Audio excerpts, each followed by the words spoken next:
Welcome to America. I'm Jorge Ramos. Critics call her controversial, outrageous, a performance artist. And Coulter has said things that even most conservative members of the Republican Party don't agree with. However, her books are bestsellers, and people listen to what she has to say. Yes, we have disagreed in the past, and I am sure that we will disagree now.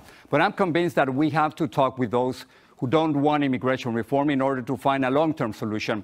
And now she is here to talk about her new book, Adios, America. Thanks, Anne, for being here. You've asked for an honest debate, and let's have it. Yes. Okay, so let's start. Your numbers are wrong.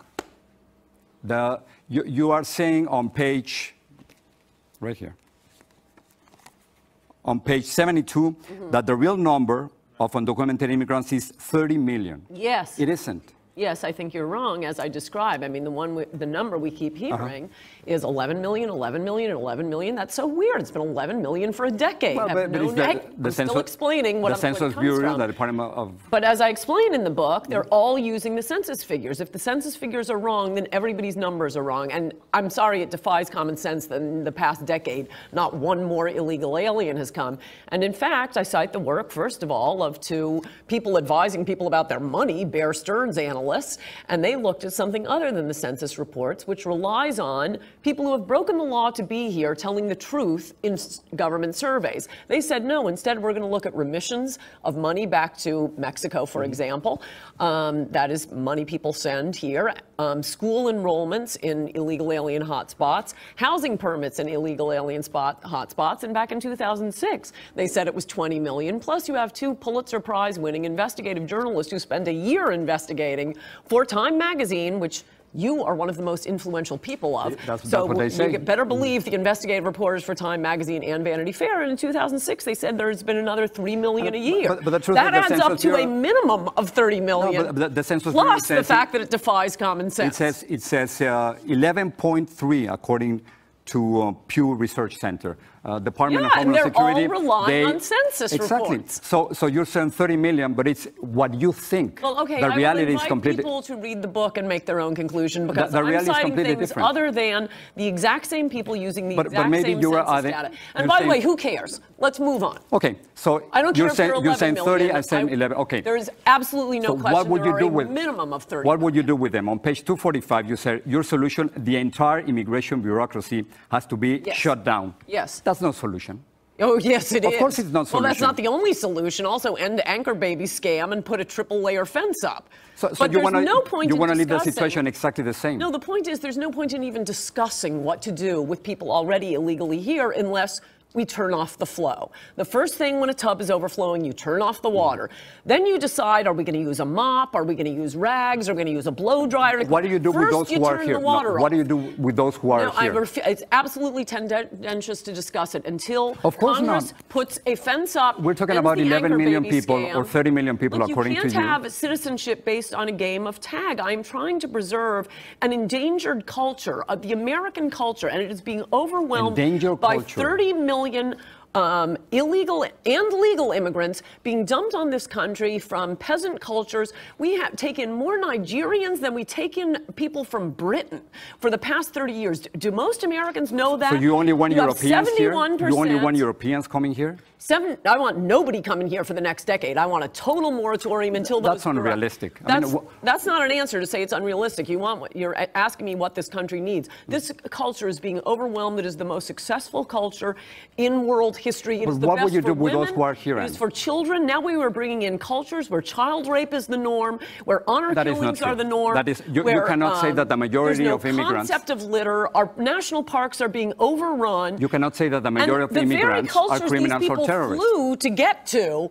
They came to this country for a reason. There aren't millions of Americans fleeing to Mexico. Let me give you an idea. The country they flew to isn't going to exist. Unless we stop this right now. What's wrong with legalizing the majority of those who are here? Because we did it before. We know what happens. No. And then, according to CBO, they would contribute $700 billion in the first 10 years. Yeah, and they take $1.4 trillion in 20 years. They would create 6 million jobs. These are absolute fanciful figures. The idea that if you No. The Congressional Budget Office of welfare-receiving, assistance-needing peasants on the country, that is going to help the American economy. economy. It's preposterous. They get more in government assistance than they are ever in their That is not true. Let me give you a lifetimes number, going and to pay. that's what I think you're wrong with the numbers. Well, you can cite fanciful numbers, but this is the whole point of writing this book. Who get People food are lying stamps? about immigration. The American people are being lied to.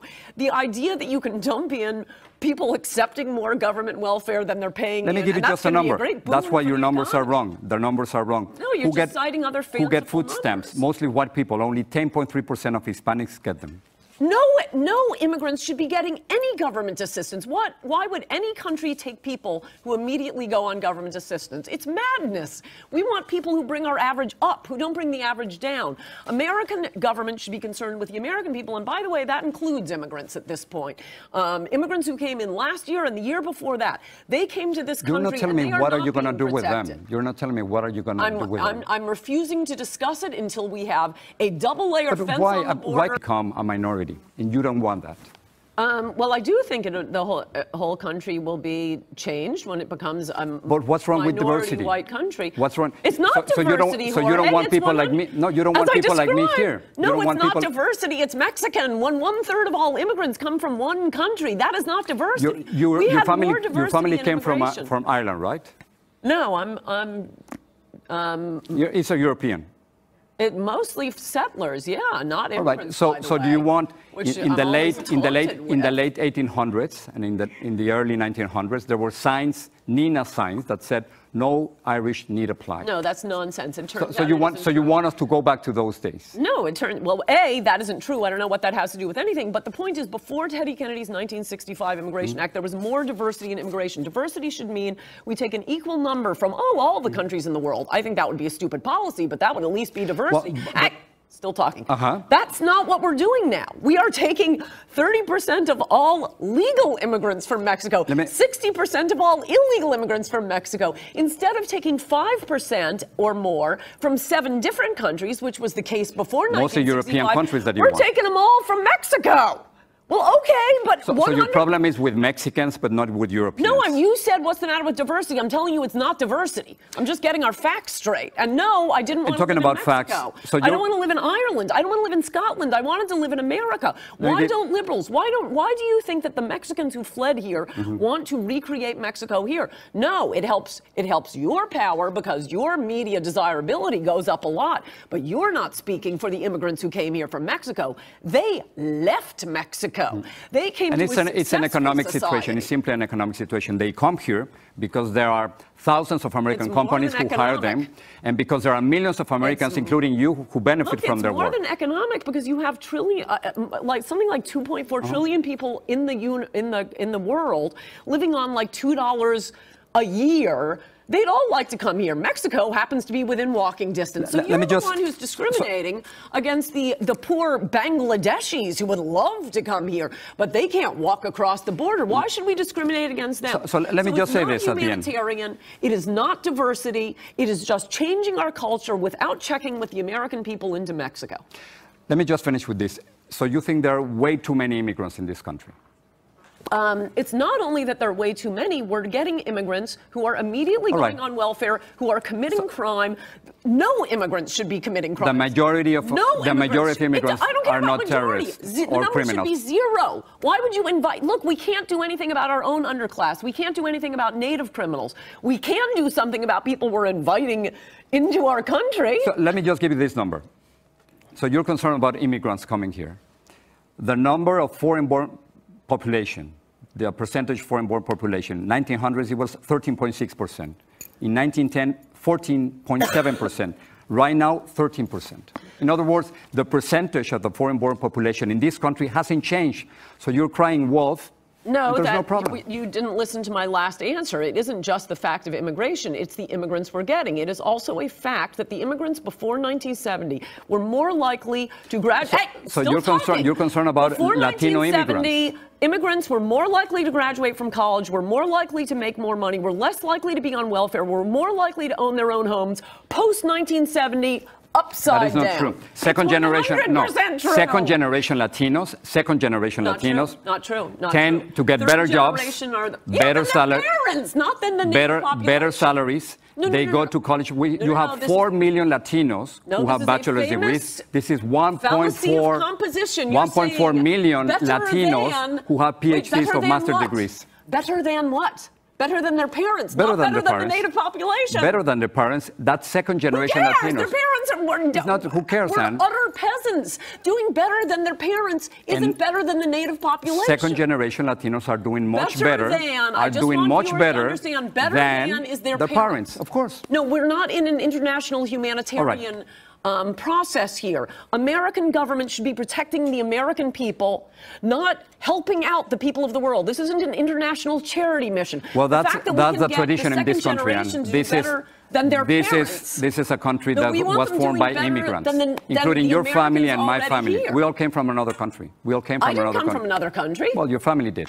No, it didn't. Of course it did. No, it didn't. Of course it did. There was no, it did not. My family came from America because there was no America until they came. Okay, before your parents, they came from somewhere. If they taught American history, Let's do one apparently they don't.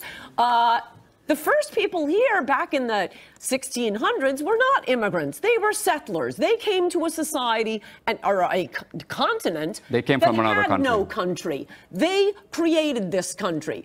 The Dutch, mostly the British, created America. So they were not immigrants. So nor were the first 17 presidents. Your family came from another country, so did mine. No, they weren't. My relatives are American. All right, let's take a break. You are a cultural imperialist.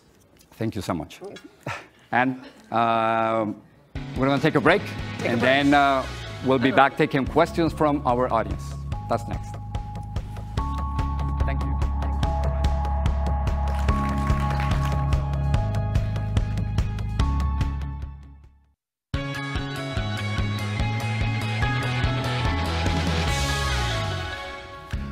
We've heard Ann Coulter's view on immigration in America. Let me just ask you before the audience.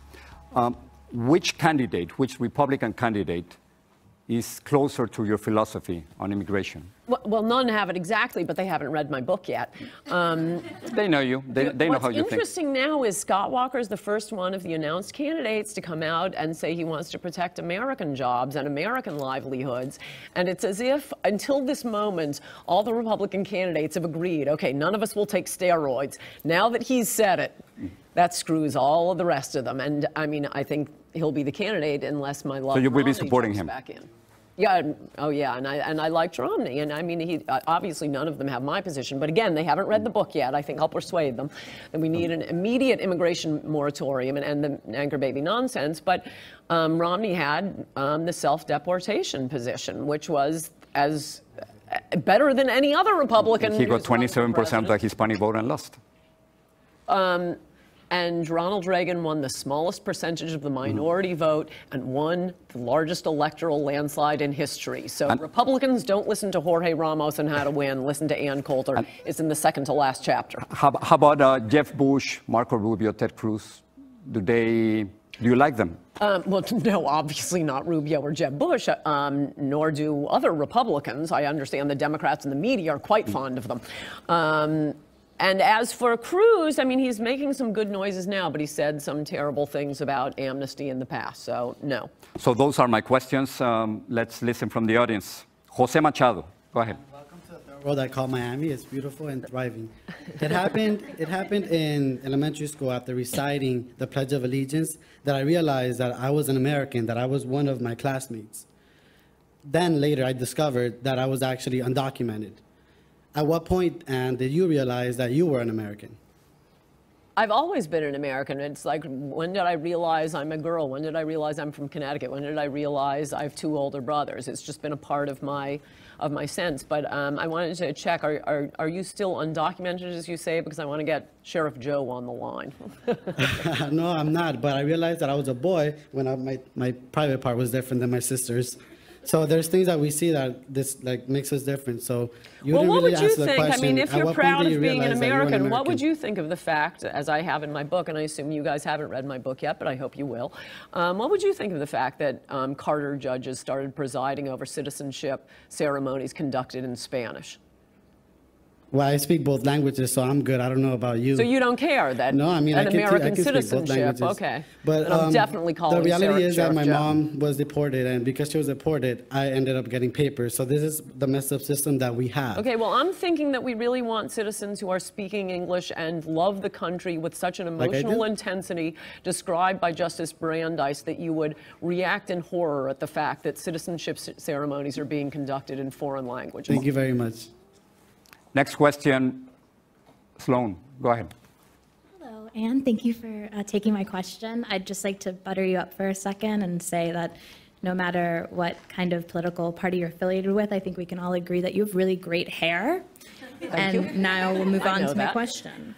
Okay, so you've stated that a woman should have a right to an abortion because the unborn child is the product of someone's illegal actions. And I wholeheartedly agree. Wait, what? I've read that quote online. You know what? multiple I've times. never said that, and we're really talking about the book today. Okay, well, I'm getting to the book But question. I've never said that. You're reading some crazy webpage. I was reading your webpage, which is a crazy But webpage. I said a woman has a right to an abortion because it's the product of an illegal act. I promise you, I've never said that. I mean, you can give me your email address afterwards. I can send it to you. But do you So want to hear the? what's your I'm pretty question? sure I know. What's So your my question? question is, I do agree that women should have the right to an No, abortion. I've never said that. Okay, if it's a anyway. You're reading a joke webpage. Using that So I'm already logic. suspicious. So do you think that children of undocumented immigrants should be denied in-state tuition because of someone else's illegal actions? I gather you're saying that because, oh, what about the children? It's not. Well, look, anybody any parent breaking the law is going to be a problem for the child. Those Enron executives, their children have suffered horribly. Should we just say, oh no, we can't put the Enron executives in prison. Those BP officials, if they have to pay those huge fines, their children will suffer, and it's not the children's fault. I'm sorry, when people break the law, there are consequences for the kids. It is whenever parents break the law. Oh well. Okay, well, thank Gaby you very Pacheco, much. next question. Slightly taller. So my first question is, can I give you a hug? I wouldn't today. I'm recovering from the worst flu I've ever had. It's okay. I'll take your germs.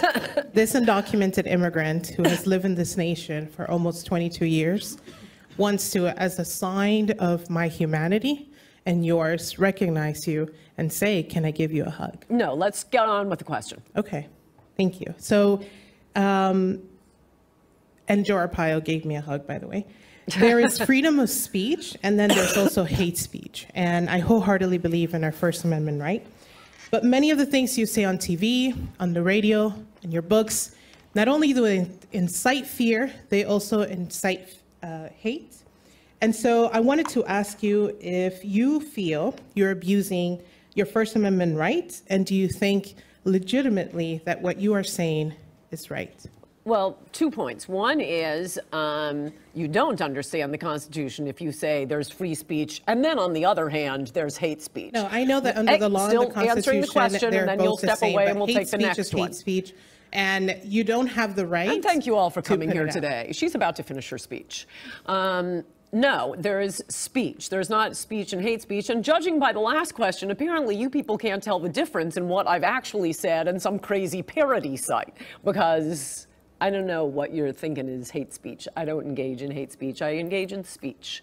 And yes, it's part of the long Anglo-Saxon tradition of thinking that free speech and the contest of ideas, the truth will emerge. It goes back to John Stuart Mill. Well, I think the people that are standing here will agree with me attributes of a place from like what America some of the that things that will you've been saying and change continue to by say dumping and third spewing worlders hate here. speech. Next question, Ray Lastre. You don't have a tradition of John Stuart Mill. Last question, go ahead, Ray. Hi, Ann, how are you? I don't necessarily disagree with your views. I am a conservative, so I'm proud of that. You know, Ann, there's a lot of candidates, and here in Florida, we have Senator Marco Rubio, for example. I like the senator. I was upset with him on his view on the whole immigration debacle. But, thinking forward, could you see yourself supporting him in a general election? Have we not have, another candidate? And why the dislike?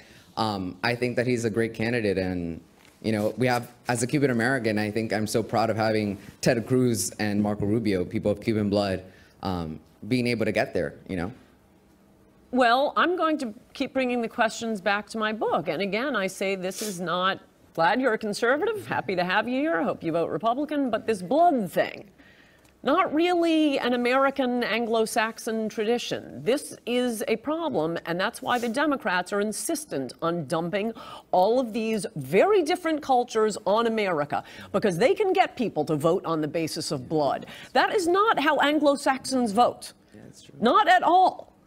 No, and we have third worlders voting in tribal ways. If we had gotten 71% of the Hispanic vote, Mitt Romney still would have lost. If he had gotten about 5% more of the white vote, he would have won. So Republicans better wake up and for the first time in, I don't know, my lifetime, appeal to white Americans for votes. No one says to a white person who votes Democrat, you voted against your race. But you do get that with all of the ethnic groups coming in. Once Democrats discovered the joys of racial politics, it was over. Yeah, I think like the word Hispanic and Latino in itself, it serves like to divide instead of unite us as Americans. So thank you so much for being here, Ann. And so don't you think that if Republican candidates follow what you think, they're going to lose the Hispanic vote and they'll lose the White House again? No, they will win as I just said, and I describe again for idiot Republicans who believe that, please just read the very short second to last chapter. I wrote it after going to a dinner party with a bunch of rich Republicans, and I realized they knew absolutely nothing. I turned my book in, I came home, and in a moment of rage wrote up, rich people are busy, they're making money. I'm not. I'm busy reading Nexus reports, so I went through the actual results of, for example, Proposition 187, when California had about the same demographics as America does now. I went through Ronald Reagan, who got the smallest percentage of the minority vote of any Republican between LBJ and Obama, and that was the biggest electoral landslide in history. The way for Republicans to win is to follow the Ronald Reagan model, and rich people don't have to read obsessively Nexus, but they do have to hang on my every word if they're not going to do that. One last question. You asked for that on Twitter. Tell me anything new that is not known generally, that it's in your book. Well, obviously you brought one up. 30 million illegals, not 11. It's 11. It's 11 now, not 30 million. More Nigerians than English since the 1970 immigration law. Oh, that the people who passed the 1965 immigration law, Teddy Kennedy, the rest of the Democrats, they swore up and down it would not change the ethnic composition of this country. This has been the most dramatic, historic ethnic change to any nation in world history. And this is without lying to the American people and without even consulting the American people on it, which is why I'm particularly enraged at the idea that I can see every night on MSNBC enthusiasm about, oh, the browning of America, the browning of America. But if I say, I don't like what you've done, oh, that's racist. No, but don't you think it's better that this is a stronger, don't you think this is a stronger nation because it's more diverse, more tolerant? It's not more diverse, it's more Mexican. I think it's more diverse, much more diverse. No, it in 2044, minorities will be the majority in this. But it isn't diverse. I think diversity is just fantastic. No, you I think diversity is beautiful. All Mexican. No. I think we're just arguing for more diversity and more tolerance in this country. We have taken in 1/4 of the entire Mexican population. At what point will we have taken in enough, in your view? I think that with a legal system, the entire Mexican population. No, I think with a legal system, we wouldn't need, and we wouldn't be having hundreds of people dying crossing the border. That isn't an answer to the question. 1/4 of the Mexican population. How much because more it's an economic situation. As long as you have people here who need immigrants and workers, and as long as you have workers needing a job, they're going to be coming here. It's an economic situation. They need workers who are subsidized by the middle class. Adios, America. Thank you so much for coming. Book. Thank you for having me. I really appreciate it. And thanks so much for joining us. And thanks to our studio audience. Adios, America will be available in hardcover June 1st. And be sure to check our hashtag #AnsAmerica. More on America after the break.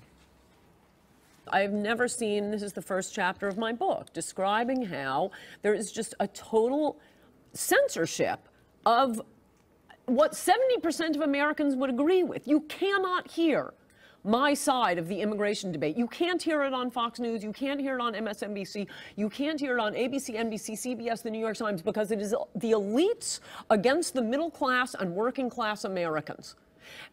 You can hear both sides of a debate on abortion. You can even hear fake quotes from me on abortion. You can hear both sides of the debate on global warming, on the Iraq War, on vaccination of children. You can't hear both sides of this debate. So of course it sounds shocking the first time you've heard it, because you've never heard it before. 2 more questions? No, you already asked a question. You want to say? Yeah. And my name is Lisa Sacco. I was born in this country, and I'm very proud to be an American.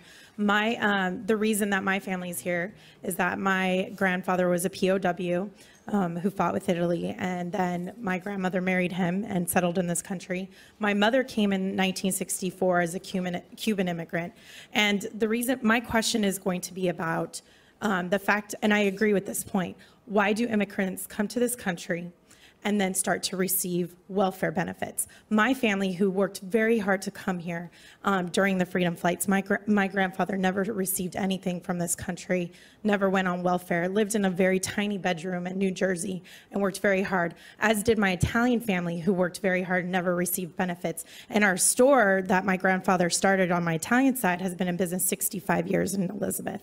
So I do agree with your point, and I think— I can answer that. What population as I said, has— pre-1970 immigrants do better than the natives, as any sane immigration policy would require. I mean, in a way, I don't blame the immigrants, I blame the politicians. This is very clear from my book. This is a bad, corrupt policy, and it is being pushed by the Democrats because they want poor people who will be forever in need of government assistance. They can employ lots of government workers, so it helps the Democrats that way. It helps the elites and people in need of a lot of cheap labor who refuse to mechanize, farmers, and of course, Wall Street bankers. They all have nannies, they have chefs, they have gardeners. Their lives are so much better. So to help some tiny little elite, we are bringing in poorer people who will need welfare, but they'll block vote for the Democrats.